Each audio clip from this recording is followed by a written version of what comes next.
Hi, it's Jamie. This is If You Knew Me, a podcast where we share powerful stories from the inner lives of women, however they identify. Most weeks, we share one woman's story about an experience that she felt deeply but rarely speaks about. Other weeks, I invite experts on the show to discuss timely topics that are relevant to women's lives. And very occasionally, I speak solo on a topic, and I invite all of you to leave me voice memos with your thoughts, ideas, and experiences around it. That way, together, we create a collective wisdom. This week, we share a story from Heather Booth, one of the most influential feminists and activists in the history of the United States. Before we get to Heather's story, I want to invite you to seriously consider something, especially if you've been listening to the show for a while. But even if you haven't, you have a brain and a heart. So here's the thing. Women's voices, women's stories, they are undervalued. They are underpublished. I mean, we call it history, right? This show is a platform for elevating women's voices. And even if you aren't the type of person to ever share your story publicly on a show like ours, I think you feel how tremendously important this work is. Otherwise, you wouldn't be tuning in. One of our League of Women members, a woman named Kara Pass, told me something when she joined the League, and it stopped me in my tracks. She said, "I believe wholeheartedly in the power of story, and that all we can really share as human beings is our experience. Not our judgments, not our concerns, not our opinions. Just share our life experience in order to help others." I love the vulnerability and candor of this project and the magic that happens when you hear your story in another person. So Kara got behind the podcast and this movement. So if this is your first time listening to the show or your 15th, I want to invite you to join us and to support us. To be completely honest, this work is really hard, emotionally. It's hard to build on a dream all on your own. And our dream, me and my husband Pete's, is to start an unstoppable flame that ignites and lights up the world with women's true stories. But that unstoppable flame, it starts somewhere. It starts with a spark, which then becomes a campfire, and that turns into a bonfire. And finally, it erupts into the night sky with flames that leap up and reach the moon. But it starts with a spark. And that spark, friend, it's you. It's just you. So do me a favor, or actually do yourself a favor. Do your mom, your sister, your daughter a favor. Tell people about this show. Join us on Patreon with a monthly donation. Leave us a rating or a written review. Subscribe to the show. Do something sparky. I know you want to, and I know you can. Okay, on to Heather Booth and her story that, as it turns out, includes a fire. Heather Booth is the sweetest, kindest badass I've ever met. Starting when she was a preteen, Heather began speaking out against injustice. When she was in her early 20s, one of her friends mentioned that his sister was pregnant and nearly suicidal. She wanted an abortion, so Heather helped her find a doctor. A few weeks later, someone else called. The word had spread. Heather was living in a college dormitory, so she told people to call and ask for Jane. In those days, 3 people discussing an abortion was a conspiracy to commit a felony murder. Over time, Heather's organizing efforts turned into an underground network called Jane. The network eventually helped over 11,000 women get safe, illegal abortions before it was made legal in the United States with Roe v. Wade. Heather grew up Jewish and was raised by very loving parents. Her mom and dad shared an important Hebrew idiom with her and her brothers, Tikkun Olam, which means heal the world. And that's indeed what she's been doing her whole life. It's really impossible to share all of the activism that Heather has done in this short introduction, but here's a tiny taste. In 1966, she led a sit-in against the war in Vietnam, becoming the first college campus in the United States where the students took over an administration building. She co-founded the Chicago Women's Liberation Union, and they eventually won $1 million in support for childcare and the revision of childcare in the United States. She was the founding director of the NAACP National Voter Fund, which helped to increase the African American vote by nearly 2 million voters in 2000. She's been an activist her whole life. Her husband, Paul Booth, was also a tremendous activist, and her partner in justice. Today, Heather is 78 years old and still giving talks, press conferences, and showing up physically when the movement calls. This episode is entitled Organize with Love at the Center.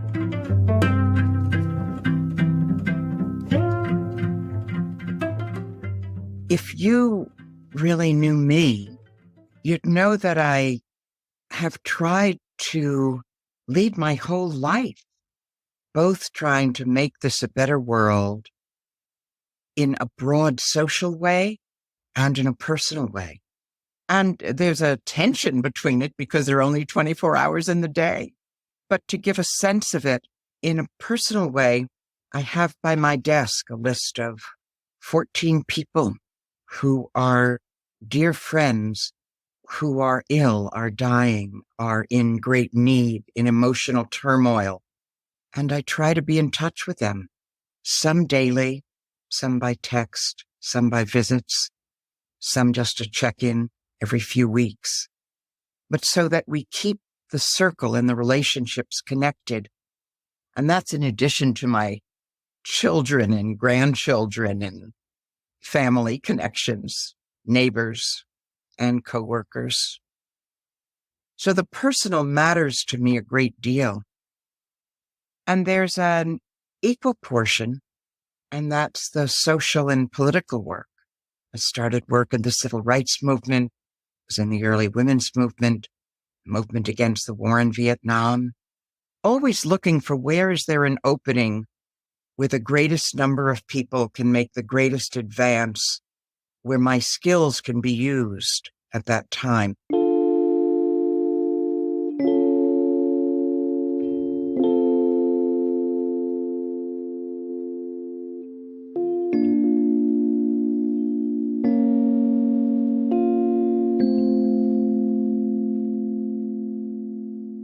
I grew up in a very loving and caring family. It was such a remarkable family. Everyone was so wonderful. Would I be wonderful enough? My brothers were the high school president, president of the student government. And I was a bit of a weird duck. I was a moody teenager. I think I was looking for the 60s before the 60s was starting. I wore black every day in school. I was a beatnik.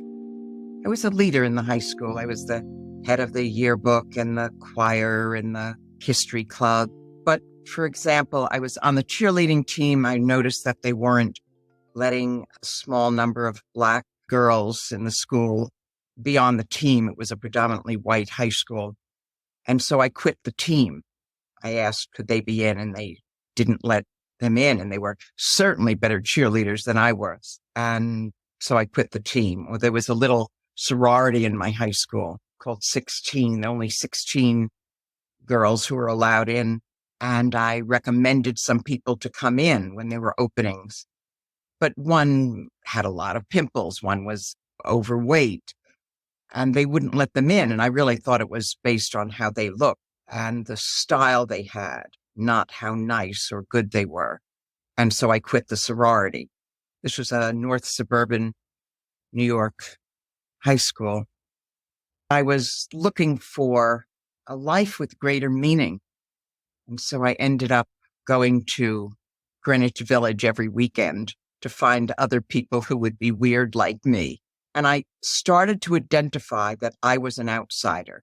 And I made my part of my group of friends were with those who were outsiders, who didn't look exactly the same. People of different races, people of different cultural backgrounds, and those who wanted to change the world.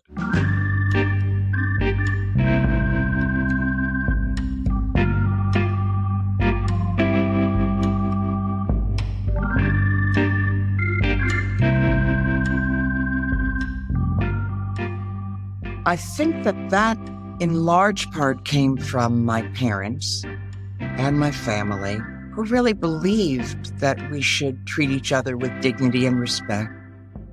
We used to have in my family family council meetings. And in part, they were funny. Like we'd say, okay, who's going to be the president? Who's going to take the minutes? And it was sort of a joke, but it also was serious. We would discuss issues that would come before the family. Should we get a dog? Should we move our house? Where would we go on vacation? But it was also a way to have a discussion about what was going on in the society, what was happening in the world, and what did it mean to us, as well as personal things that were going on within our family. My brothers and I, smoked one cigarette. My mother smelled it. And so we had a discussion, and my father and mother both smoked. And my father at that dinner crushed his cigarette and said he will never smoke again. And he never did. And he didn't tell us we couldn't smoke, but it was his moral example. It was trying to be a good person in the world, and not only be a good person, but to make this a better society for others. So that's where I think the moral upbringing really came from. I'm also Jewish, and part of Judaism is not only a justice theme, and I think every religion has some of that as part of its core, but in Judaism, there's an activist justice core. So I think there were elements in my own background that led to that direction. And so a theme in my life has been to organize, to make this a better world, and to do it with love at the center.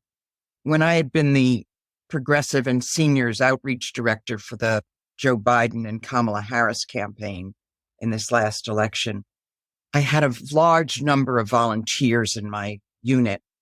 There were about 250 who worked almost full time. Really quite extraordinary. And because I would brief them by Zoom regularly, my catchphrase was, we need to organize with love at the center, and then we will change the world. And at the end of the campaign, I made 2 buttons. One says organize, and one says love at the center. And I gave those buttons to every one of those 250 full-time volunteers.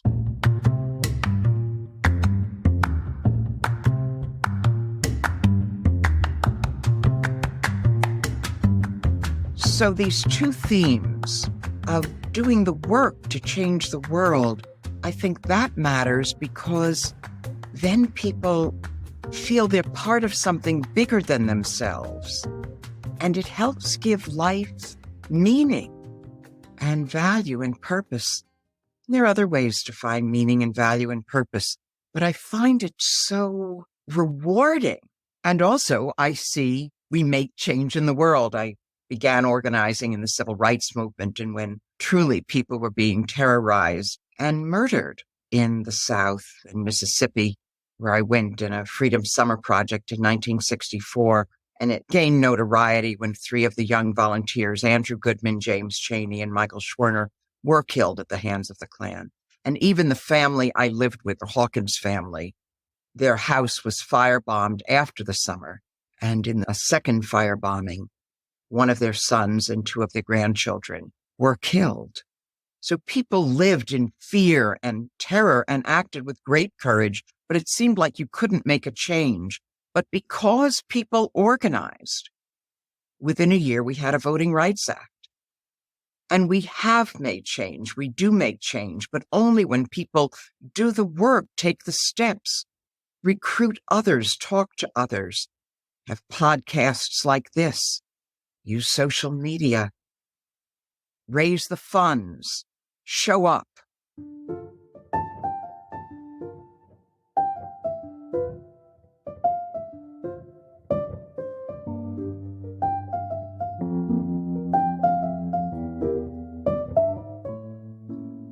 So the social part in the society and the personal part in how we treat each other are both extremely integrated in my view and are great priorities. In fact, in the early women's movement, we used to have a phrase that said, the personal is political. And what it meant then is that what you were feeling on your own and hadn't really discussed with others, and you thought was your fault. You weren't getting ahead in your job. Was it because you weren't smart enough or good enough? You were having trouble in your relationship because maybe you weren't doing enough for your husband or your partner. Was it your fault? But then when you shared it with others and without judgment and with support, and you found out others had the same or similar experiences. And so what you felt was personal actually was shared and was social. Others had a similar experience. And if it was social, it needed a social solution as well as a personal solution. And so the personal was political. So amongst the things that I felt was that in almost any situation, I often felt I just wasn't good enough. I wasn't smart enough. I wasn't pretty enough. I wasn't working hard enough. I wasn't doing enough. I wasn't enough. And what I found in these discussions is that others felt very similar ways, when in fact we were working as hard as we could. We were trying to be the best selves we could be. We also had our own frailties and imperfections, but I was haunted by a level of just insecurity. And I realized others felt the same way. It wasn't one thing. It's would I be scared in making a presentation? I now give lots of talks, just as an example. Several months ago, because there were 2 movies that came out about it, an underground abortion service I had started before Roe in the United States. I was giving perhaps 3 talks a day and maybe 5 press interviews a week. And before almost all of them, maybe, I don't know if everyone, but I often was so anxious, and I would rewrite the outline. I taught more extemporaneously, or I had notes, but I would be nervous before each one. In the early days when I was giving talks, I often would throw up before I was giving the talk, and I'd come into the hall and I'd have to think, well, where could I go so that I didn't upset anyone else, that I didn't make them sort of spooked by throwing up. I was so anxious, but it's just a manifestation of how scared I was just of being in the world.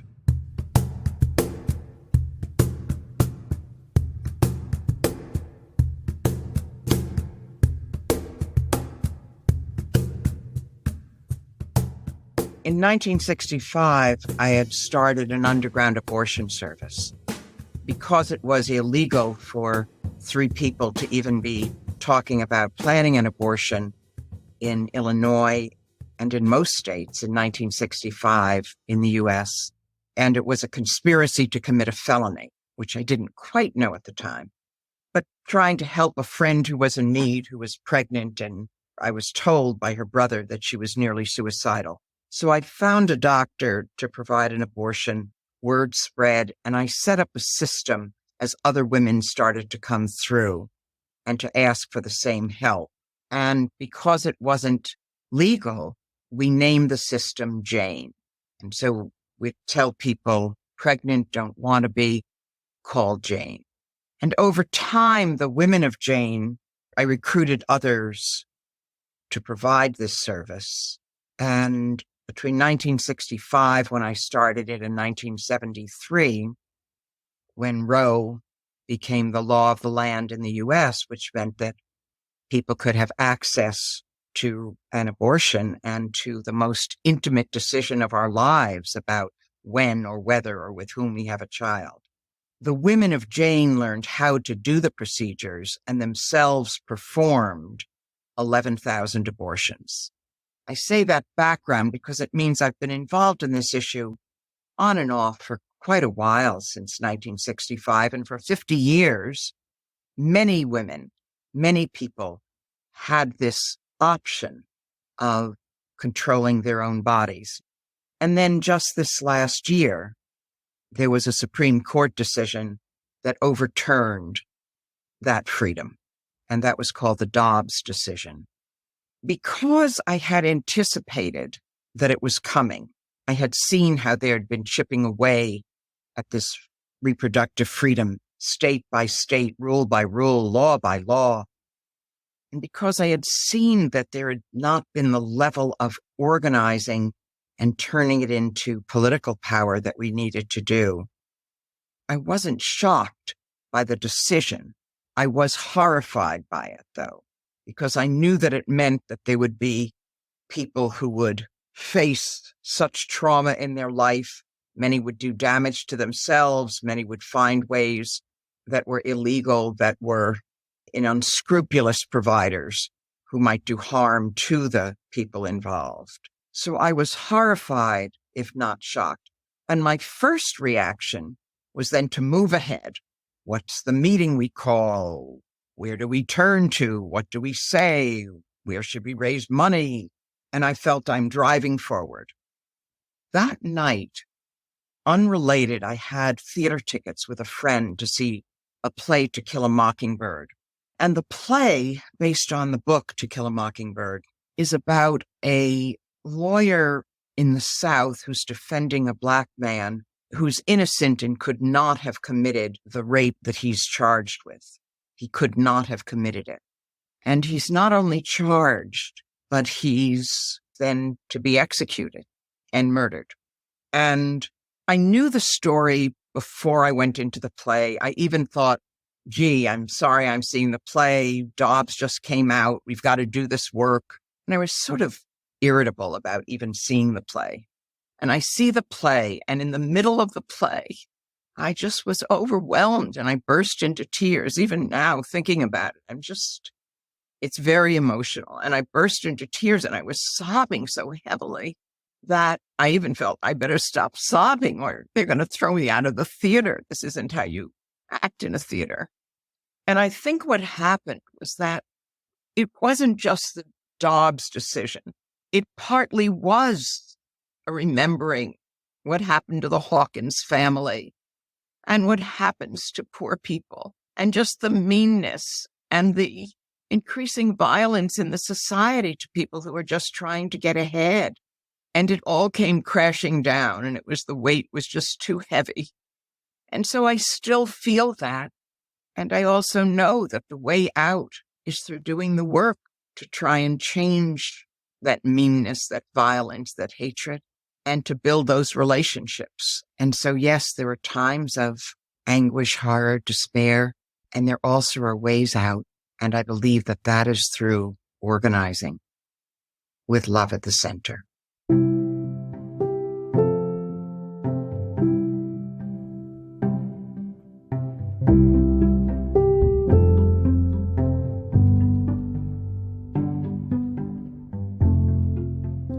His name was Paul Booth. When I was 19, I was active as a student on campus at the University of Chicago. It was a time of great activity. This was in 1966. And one of the areas we were active in was against the war in Vietnam.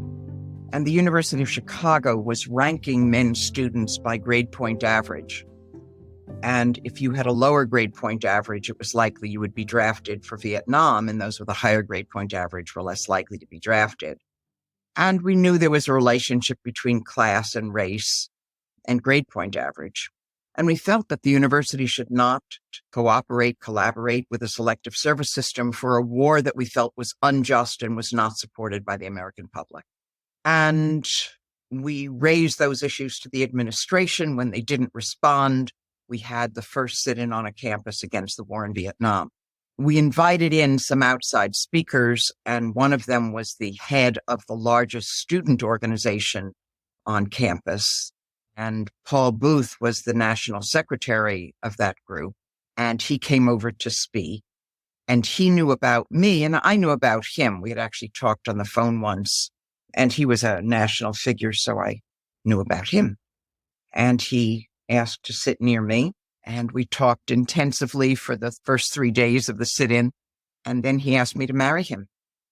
And at 5 days, I said that I would, but we would wait a year.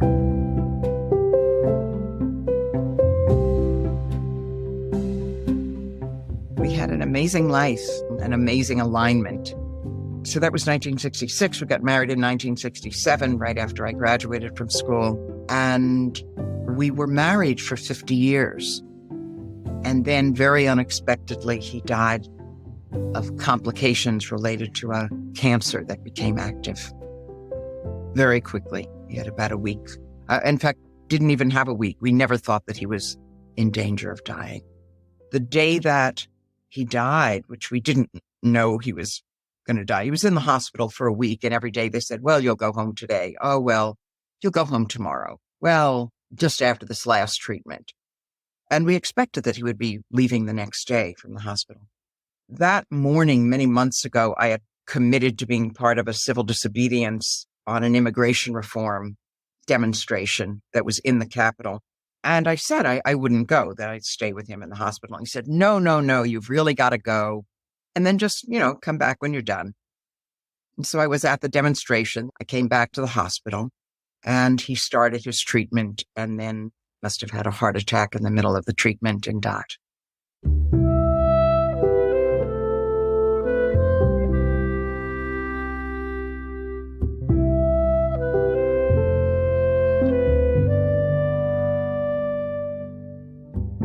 So our life was intimately together and bound, and the great joys of our life and struggles with, life has so many unexpected developments, and the shock of his dying just left me not knowing how to go on, especially when I am insecure. I really believed I could go on because we were partners. Even if we didn't say something or do something in support of each other, we were partners. If I gave him a talk, I'd have him look at it before I gave it often. And he often wouldn't make a comment, or he'd say, here's a typo, But I felt there was someone else there. And I suddenly was bereft of that. Now, what did happen is I did have a community, a deep and loving community that really rose up. Certainly my family, my brothers came out, my kids came out, my grandkids came out. I'm grateful for a loving family, loving children, grandkids, and loving friends. And they rose up in support. But it also means that I've taken the effort to build those supports. I'm in 2 book clubs that I've been in for over 30 years, each of them. So both of those, it's more than a book club, it's a loving community. I'm in 3 theater series. I have friends who we go to the theater and then we get lunch before or after or dinner. It's a structured way to have a life where I'm engaged with other people. It means I've structured my life for how to build in the supports that I need and want and cherish. Just last August, I had some surgery, foot surgery, that had been recommended to me to have for 40 years. And I kept putting it off because it was pretty dramatic surgery. And it would take nearly 3 months where I wasn't able to walk on my foot. So my husband had died. I'm living alone. I was quite concerned about it. How would I get my food? How would I go to a bathroom? How would I get outside? And for nearly 3 months, my friends signed up on one of these Caring Bridge sites to come for lunch and dinner and bring me lunch and dinner for nearly 3 months. As well as a neighbor came over almost every morning. Friends flew into town to stay with me. And so we can build our loving community. And so how did I go on with life after Paul? Part of it was by continuing the work that we both believed in, because we lived these shared values. We were movement partners. We were a movement couple, a movement for building a better world. And I've also structured those personal relationships that also are a source of great personal and social support. And so the personal is political, and we need to organize with love at the center.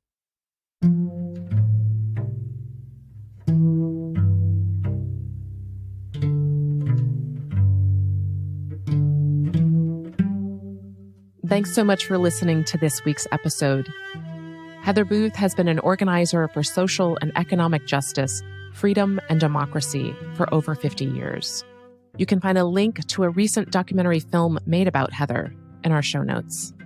This episode and all of our work is supported by our monthly show supporters. You can become one. And also by our incredible League of Women who give their time, talent, and resources to expand our mission. Our League members include Freda Hertz-Brown, Carrie Ahern, Christine Shook, Sister Monica Claire, Dawn Rude, Elizabeth Duer, Kara Pass, and Karen McNeil. This podcast is produced by me, Jamie Younger, and my husband, Pete Herkmans. Thanks so much for listening to If You Knew Me. We'll be back with you next week.